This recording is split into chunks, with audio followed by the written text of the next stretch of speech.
အိမ်ရှင်ကိုအလုတ်တက်ရဲ့အဖို့ဒီနေ့အလုတ်လာစစ်ပါတယ်ရှင်နန်ဒိုပရီဘော့ကဆေးလုတ်ပေးလိုက်တဲ့ဒီဩစတြေးလျနိုင်ငံသားရဲ့အိမ်ပေါ့နော်ပရီဘော့ကတွေတရက်မှုရှိရလားဆိုတာကိုလာပြီးတော့စစ်ဆေးပေးတာပါ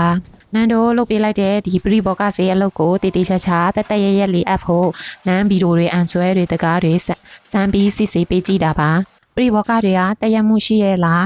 ဒါမှမဟုတ်ဆေးတွေညီရဲ့လားဆိုတာကို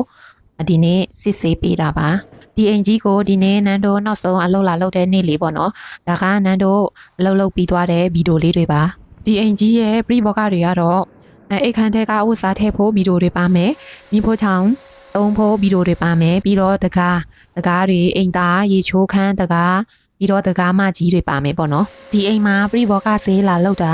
20ရက်ကျော်တလနီးပါးလောက်ရှိတယ်ပေါ့နော်ဒီအိမ်ကတောင်ထိပ်ပေါ်မှာရှိတဲ့အိမ်လေးပေါ့နော် view အရင်လာပါတယ်ဒီအပေါ်ကနေအောက်ကိုကြည့်ရင် view အရင်လာပါတယ်နန်ဒိုပရိဘောကဆေးလုတ်ပေးလိုက်တဲ့ဒီအိမ်ကြီးကတော့ပြီးဆုံးသွားပါပြီနောက်ထပ်တနေရာဆက်သွားကြမယ်